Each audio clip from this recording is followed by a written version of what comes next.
Well, good morning, everybody. Welcome to part 4 of our new DPO Orientation series. Today, we are going to be talking about, well, as you know, we've been working our way through the 9 main elements of Ed Law 2D. So today's topics are going to be about the unauthorized disclosure complaint procedure, and I'm going to be presenting that section. Next will be the incident reporting and notification, which Vernay will present. And then we're going to talk about annual employee training, which Monica is going to present for us. And as we go along, if you have any questions, please feel free to type them in the chat box. Please don't send them directly to any of the presenters, but post to everyone if you don't mind. That way, all three of us will be able to field those chat questions while someone else is presenting. Also, we'll have a Q&A at the end if anybody has any questions that they want to ask at that point. And like always, we're recording the session and we're going to post that to our YouTube channel afterwards. So if you want to go back, if you missed a section of it or just want to review it, that will be available as well. We'll make this slide deck available to you if anyone wishes. Just email us at dsp@naric.org and we'll send that out to you as well. All right, so with all that in place, let's get started. I think you're going to find that today's topic is a little easier to digest than the third-party contracts that we've talked about over the last few weeks. And we're going to start off today with the unauthorized disclosure complaint procedure. So, Ed Law 2D requires that educational agencies must establish and communicate to parents, eligible students, principals, teachers, and so forth, the procedures to file complaints about possible breaches or unauthorized releases of student data or protected teacher and principal data, which is APPR data. So this form or these graphics that you're seeing, they're available at the link above, which there's some information there about establishing your procedure. In addition to posting your procedure for people to file complaints, you're going to want to establish procedures that support the process of your internal investigation.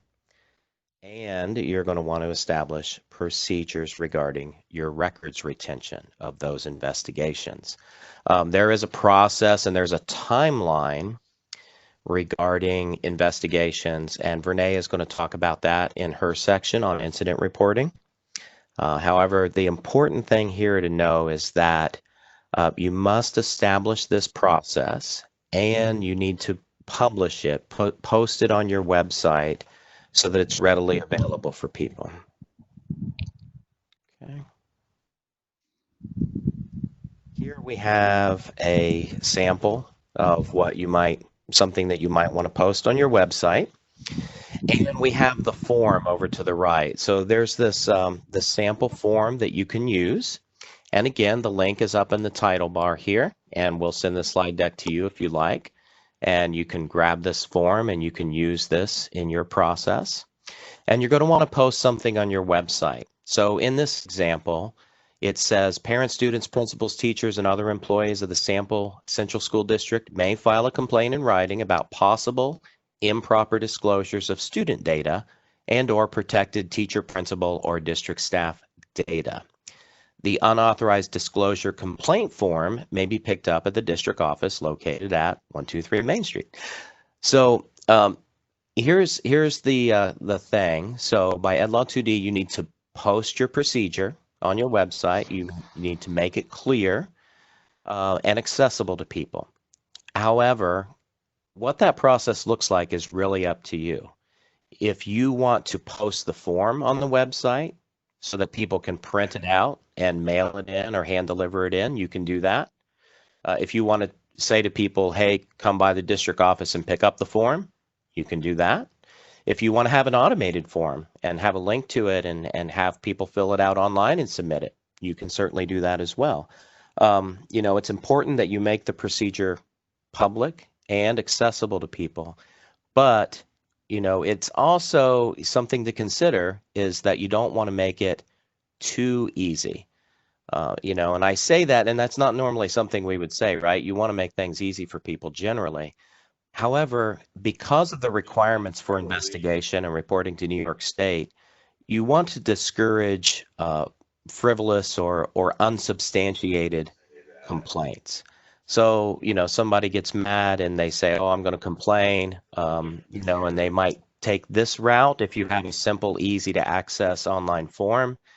Um, you know, so in the heat of the moment, they filed a complaint, whereas if they had to go and pick up the form and fill it out and send it back in to you, you know, they might think twice and they might cool off before they actually do that, right?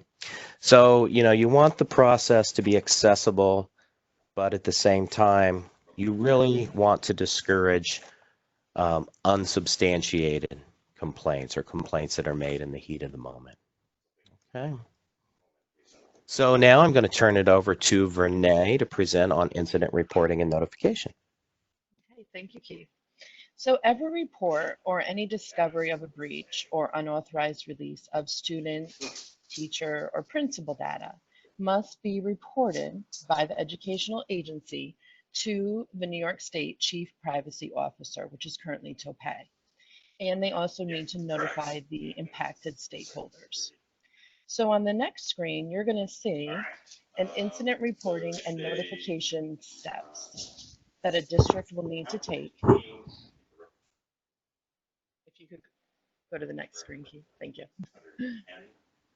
So as Keith just explained, he went over what the complaint procedures are that a district needs to have in place and post on their website. So if you get a complaint from a parent or a teacher, or if a vendor notifies you of some type of breach or unauthorized release of PII, these are the steps that you're going to need to follow for the incident reporting and notification.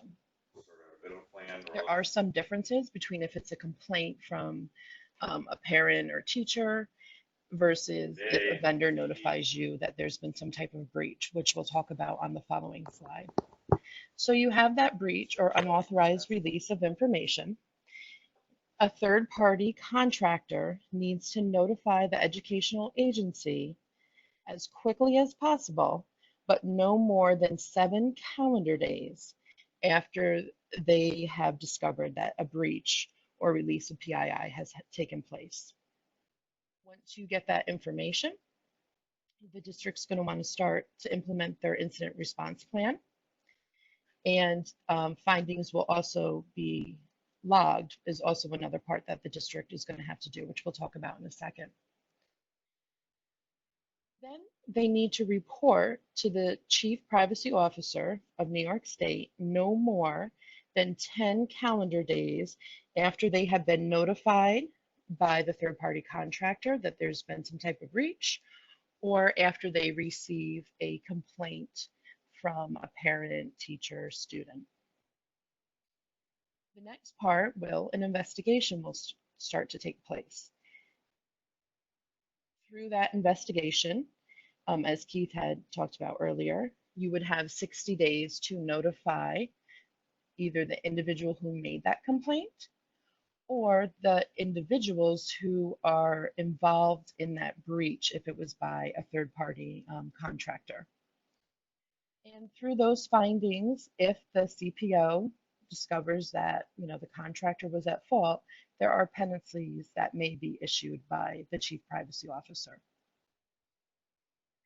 Now, as I talked about earlier, after that discovery of the breach, either it was a complaint made by a parent or a third-party contractor notified you that there was some type of breach, you started your incident response plan, and also your findings will be logged. So down below, you can see after that investigation has taken place, these are the types of information that will need to be sent out either to the individual who made the complaint or to the individuals who are impacted by that breach by that third-party contractor. So you're going to have some type of brief description of that incident. the date of the incident and the discovery, what type of information was affected by this incident. To the best of your knowledge, you're going to have an estimated number of records that were affected. You might know the exact number, but if not, it needs to be an estimated number of records. A description of the investigation that took place, and also they need to have a contact person that they may contact if they have additional questions.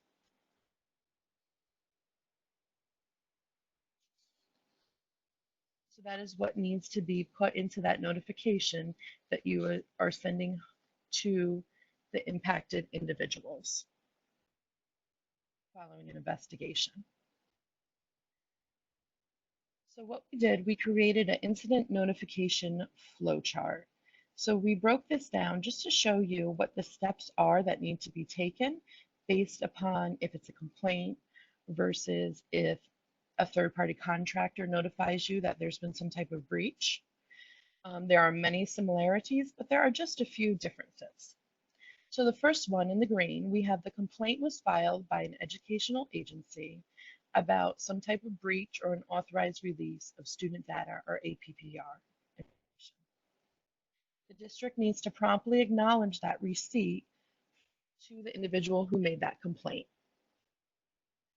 Then the district will need to notify the chief privacy officer within 10 calendar days after they receive that notification. So after a complaint has been filed, they have 10 calendar days to notify the chief privacy officer. And in that time, obviously, an investigation will start to take place. After that investigation, we have report your findings to the individual who filed the complaint within a reasonable time, but no more than 6 calendar days. Now, if you're doing an investigation and for some reason... Brene, I'm sorry, yes. I'm going to interrupt you. You said no more than 6 calendar days. It's 60. Sorry, 60. Yes, sorry. So within that 60 calendar days, if for some reason you're unable to finish that investigation and more time is needed, then you would have to provide a written explanation with an approximate date to the individual who made that complaint of when the educational agency or your district should be expected to complete the investigation, when they think that they'll be able to respond with their findings.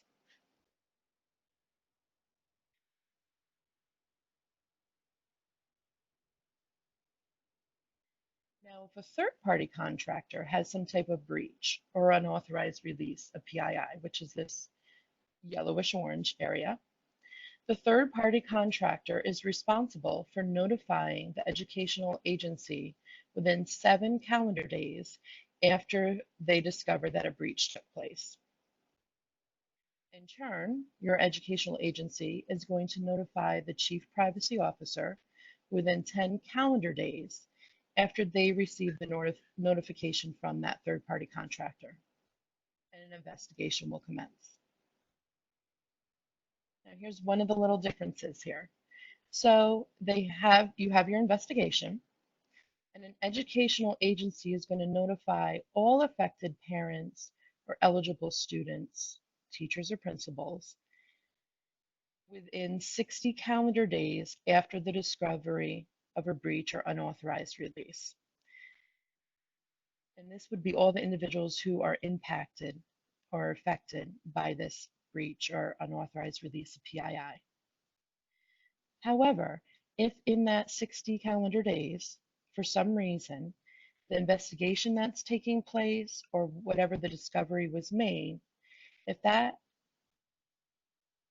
notification would interfere with an ongoing law enforcement investigation, or the third-party contractor was unable to make the fix, and if that information got out there, there's potential for further PII to be disclosed, then the educational agency would, if you go to the next box there, you can see notification would need to be sent within 7 calendar days after that vulnerability has been remedied or a law enforcement investigation ends.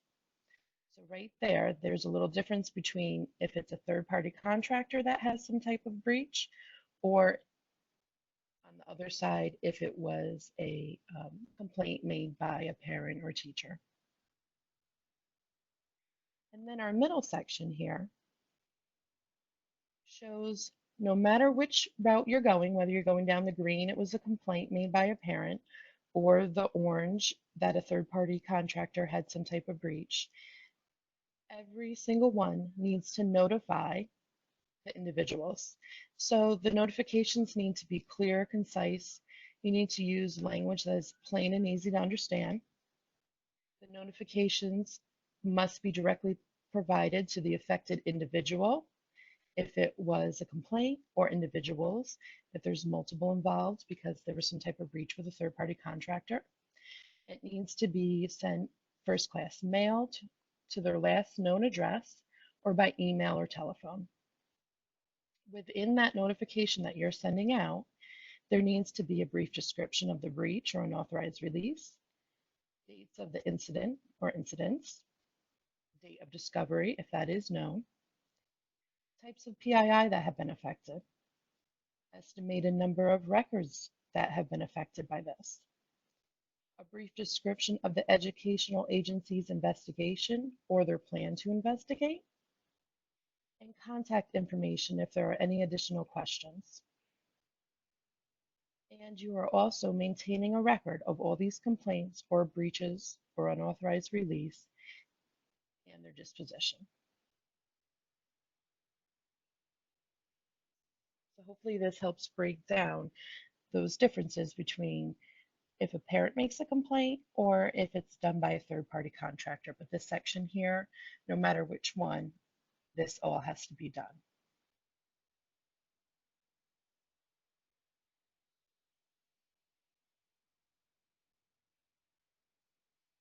So then we talked about earlier that a district would be implementing their cybersecurity response plan if some type of breach or complaint has come through. And we do have a template that is available, an example of that if you follow that link there. And the goal of your cybersecurity response plan for your district is to outline the procedures used by the district to detect and respond to an incident or unauthorized disclosure. So if you are in development of this, there are some things that you will want to consider in developing your cybersecurity response plan. So what are the key contacts? What is the contact information for your insurance company, your attorney, your district admin? You'll want to also get their cell phone numbers. And this is something that you're also not just going to want to have on your computer somewhere, but you're going to want to print this out, because if you have some type of breach and your system goes down and you have no way to get to your computer, or that information has been wiped off your computer, you're going to want to have it printed out. So in the case, you would have that information readily available. Your business critical and operations critical software. What do you need for payroll, for communications? What kind of software or things are critical for having school? Investigation plans and procedures. These are the different incident phases that you're going to want to develop in this plan. Your incident log, and then also in this plan example, there are some sample notification letters and texts or calls that you can use as a template. Another thing that you're going to want to put in your incident response plan, again, if you follow that link, that's our updated version, as we had some changes at our rec recently. And this is available on ServiceNow, or you can email dsp@narec.org and we can send you a copy of this. So this is who at the RIC would you contact if there was some type of incident or cybersecurity. So we have that information there. And then we also have your BOCES contact information, your state contacts, or any other contact information, like your district insurance agent, that you're going to want to print this out and add that to that incident response plan.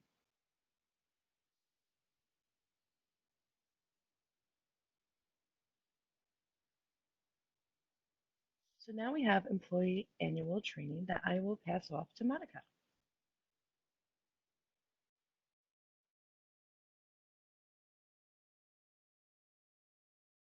Hi. Hi, everybody. Ooh, my voice is gone. And I just realized I wasn't on camera all this time either. How are you all today? I hope you're good. I got the easy one today. I got annual employee training. So thank you, Vernay and Keith, for taking the tougher subjects. At Lot 2D, Section 1, the regulations, Part 121.5 and 121.7 state that you have to have annual employee training. So what does that mean? Like, what do you have to train them on? What kind of training? They don't really specifically say specific training, but you do have to make sure that they know what your district's data security and privacy policy is, about incident reporting. How do they file your incidents if they have any? They need to know about the laws and regulations, and that includes EdLaw 2D, FERPA, COPA. So you need to do training on those laws. And a real big one is click-wrap agreements. It's important that teachers and staff in your district understand what your process is for your click-wrap agreements, that you're not going to, I don't want to say you're not going to allow them anymore, because maybe you are, but I'm sure that you all are putting in some sort of a process as to how you're going to handle those click-wrap agreements. And so your teachers would need to be educated on that. You also want to give them, the law actually states that you have to give them some security awareness training. And that would be, the common threats that are out there that will, pose a threat to schools. Phishing recognition is important. That's like our 95%, oh my goodness, 95% of how everything starts is through a phish. So you want to make sure that they recognize how to spot those phish in their email. And then, of course, social engineering. That's a different threat that is attacking schools. Okay, so there's a couple of different ways that you can deliver this training. The first one that I'm going to talk about is NARIC's Awareness Training Service. I'm not going into this because I think Renee and Keith did a whole series on it about 3 weeks ago. And we have a few districts that have already started it. And how is it going, Keith and Renee? It's going great. I'm very, very pleased with it. Okay, good. You think the districts that are using it are doing okay with it? Yeah, we can see their progress, and we can send them reports of who has done what so far in the training. And we're seeing that both the districts that are participating right now, they have a lot of the employees have already finished the training. Some are, currently in the process of doing it. But it's really a great resource, especially since it's already included for all of our districts in the RIC. They already subscribe to our service, which includes this NARIC awareness training service. So, for free, you can't beat that. I know. Free's always good. So don't name the districts, but I think it's kind of ironic that the two districts that have signed up already, one is a very tiny district and one is a very large district. So can you tell us a little bit about the implementation? Was it, difficult with the large district versus the small, or once you got it figured out, it was pretty much the same? Well, I mean, certainly there are some challenges, and since the service is something brand new we're offering, we had to work out some of the technical details in the background. I think from the user's perspective, though, I mean, we are handling that stuff for them. So really, all they need to do is provide us with, answer which modules they want to use. They can use all of them, or they can select certain ones. They provide us with a spreadsheet of their users, and we take care of all the rest. So once we roll it out, periodically we'll send reports to the district, depending upon how long they want to run their campaign for. And the two districts that are currently running it. We've just gotten it started, and we're at the point where we're about to send them their first report on how their employees are progressing. But I think from the user's perspective, it's pretty seamless and pretty easy to use. All right, thanks. So of course I want to talk about that one first because it's already included in our service, so you might as well take advantage of it. But that's not necessarily a one and done. We have this. We also have Nicer. I think it is Nicer. Nicer has Nicer University. And also Safe Schools has a, so if you have your insurance through Nicer, then you can use Nicer University at no charge. And if you have your insurance through Utica National, then you would use Vector Solutions Safe Schools. And why do the insurance companies want you to take this training? Because they want to make sure that you don't have any breaches. To kind of go back to what Vernay was saying earlier, I just want to emphasize this: the very first call that you should be making during any incident response is to your insurance agent, because they're the ones that are going to tell you what steps that you need to take first. So that's why they provide this training for free, because they don't want you to run the risk of having any kind of incident happen at your school. Yeah, I agree, Keith. I don't think there's no date on that, Geraldine, that says you have to do it until July 1st. It's just annually. So your annual training could include like NARIC's awareness training service, or you could combine that with, say, your Utica national service, which would be your safe schools. So you do that. So you get your safe schools, you assign that to your district employees, and they do that in the fall, like the same time that you have them do your other annual required training. And then maybe starting in October, you have them do the red module. And then maybe in December, January, you have them do the orange module, and then follow it up in the spring with a yellow module. So that would be, consistent training throughout the year. We also have our YouTube training. I wanted to mention that as well, because Vernay's made a couple of, 3-minute, I think is the max on one of them, little training videos on, I think one was on phishing, Vernay, and another one was on passwords, I believe. Anyway, so, maybe during a meeting, a faculty meeting, you just show one of those little 3-minute videos to start off your meeting. Because I don't think that you can really be comfortable with a one and done when it comes to cybersecurity at your district. Okay, is there another slide on this? I don't think there is. Did I miss anything, Keith? Renee?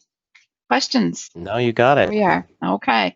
This is a quick one, right? Half hour for the three of us. I don't know that we've ever done a video or a presentation with the three of us speaking in a half hour, but these are pretty quick and easy subjects. Any questions about any of the topics that we talked about?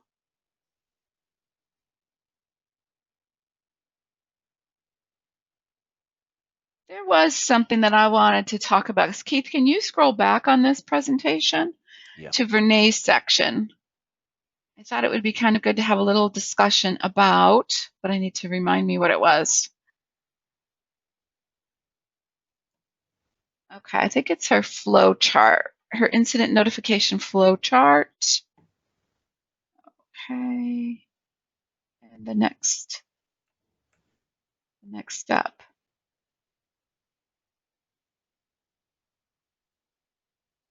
I should have interrupted her. I didn't want to interrupt her because I had a good question that I wanted to talk about, and I'm hoping this will jog my memory. Next one. Next slide. Yeah, the next slide. Okay.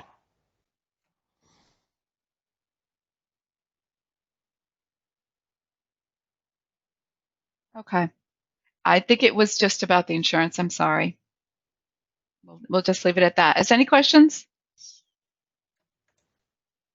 One thing I'll throw out there, Monica, real quick, concerning the NARIC Awareness Training Service. There's a link here to our YouTube channel to a video that we did that goes more into detail on this training service that we're offering. So I would recommend, if you're interested in this, you think it might satisfy the needs that you have or supplement what you're already doing, I would check out that YouTube video first. It's a video of a WebEx presentation we did about this specifically, and it will give you all the details, and it will give you the information that you need to get started with this. And so that's where I would start if I was thinking about this. And also I would think about it really at this point. I know the school year is almost done, so you're probably going to want to look at this for next school year, but we can set you up with a campaign to run for the entire school year, or to run for the first few months, or whatever you want, however you want it. So yeah, I just wanted to throw that out there. So that's all I had to say. Thank you. Yep. Thank you. Thank you. That's it, guys. I think we're done for the day. All right, great. Well, thank you, everybody, for coming. And if you do come up with any questions later on, email us at dsp@naric.org, and we'll help you out.